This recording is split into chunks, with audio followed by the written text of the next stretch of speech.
Here we're going to go through some examples of substitution. So I'm going to replace, in number 1, I'm going to replace all x values with -4.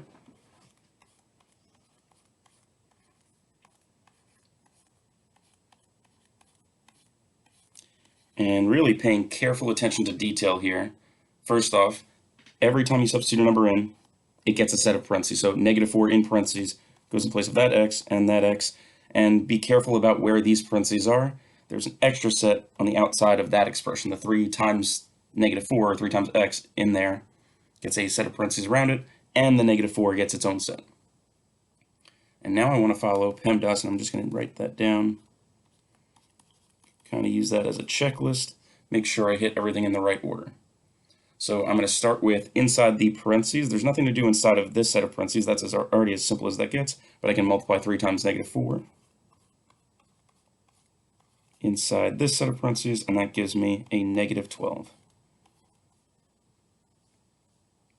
Now I've taken care of my parentheses. Now I'm going to take care of my exponents. I have an exponent here and an exponent there. I'm going to work those left to right, but they don't actually affect each other. So I'm going to do them actually kind of at the same time. I'm going to do this -4 squared. -4 times -4 is a +16. The parentheses need to stay there because I have not actually done this multiplication yet. So I want to keep that operation intact, going from that step to that step. Minus, that sign just comes down. I haven't done really anything with that subtraction yet. -12 times -12 is a +144. The reason I dropped those parentheses is because there is no multiplication happening here that I need to keep intact like this one. So I've taken care of my exponents, and now I have the option of multiplication or subtraction. I want to do that multiplication next. So 3 times 16 is 48 minus 144. That gives me a final answer of -96. And on the next one, I'm going to substitute -4 in place of this, this, and this. So -d, or -4. And then I have a set of parentheses around this. And my -4 gets its own set of parentheses with that exponent on the outside of this set, but on the inside of that set.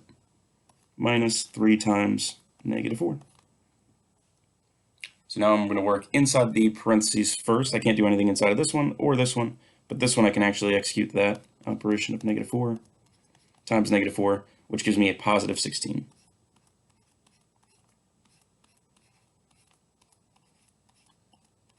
So now I've done everything inside the parentheses. I don't have any exponents anymore, so I'm good there. I have multiplication. Actually, really, you could think of all of this as multiplication. This negative sign on the outside, it's really just going to end up changing the sign, which is the exact same operation as just multiplying by -1. You could see that as multiplying by -1. So I'm going to do this multiplication next. -1 times -4 times 16 would give me a +64. So now I have what you could see as subtraction and multiplication here. I'm going to do that multiplication next. So I'm really working when I have multiplication and or division.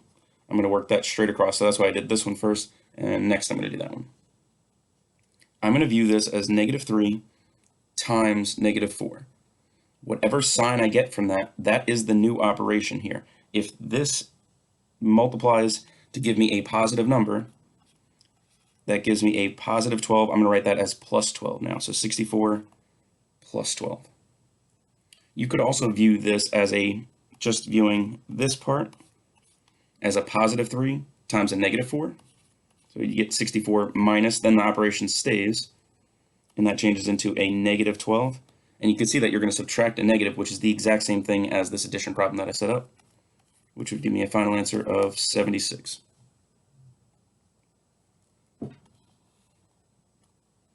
All right, 2 more. I'm going to substitute in x as 5 and -2 for y.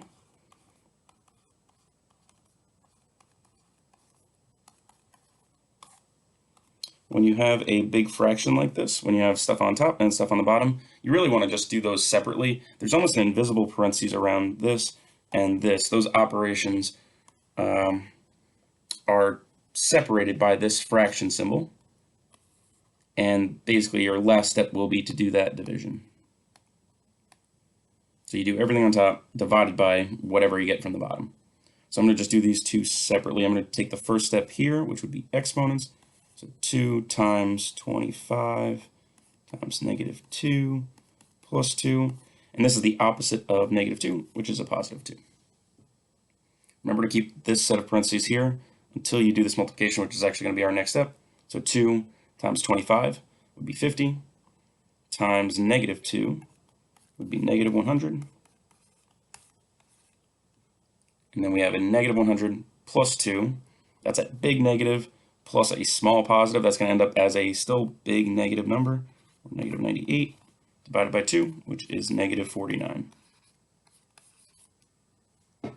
Really common mistake is actually just to forget about this because you get busy doing all the stuff on top. You want to make sure that you follow order of operations there. So make sure that you continue writing each step with that 2 on the bottom. All right, here we're going to plug in -2 for A and 5 for E.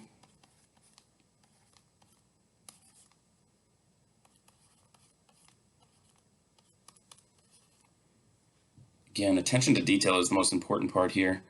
Remembering to follow PEMDAS is a key step too, but really making sure that your parentheses are set up right and that you're really writing each step out carefully is a big part of order of operations.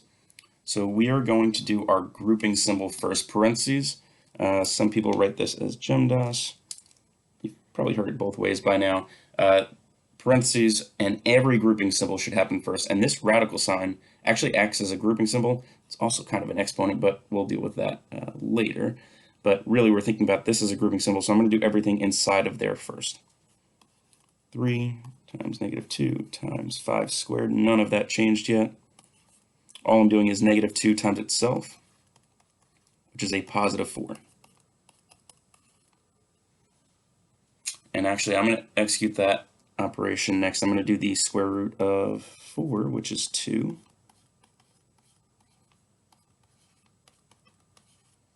So I've actually taken care of all of my grouping symbols. There's nothing I can do inside of these parentheses. Those are acting as multiplication, not as a grouping symbol, really. So now I'm going to do my exponent next. That 5 squared is 25, keeping the parentheses around that because that is still multiplication there. Minus 2 divided by 2. So I've taken care of my exponents. Now I have some multiplication and division. When I have those two options, I have multiplication here and division there. I want to work that straight across, just like you read a sentence, across from left to right. So I'm going to do all of this multiplication here. -2 times 3 is -6.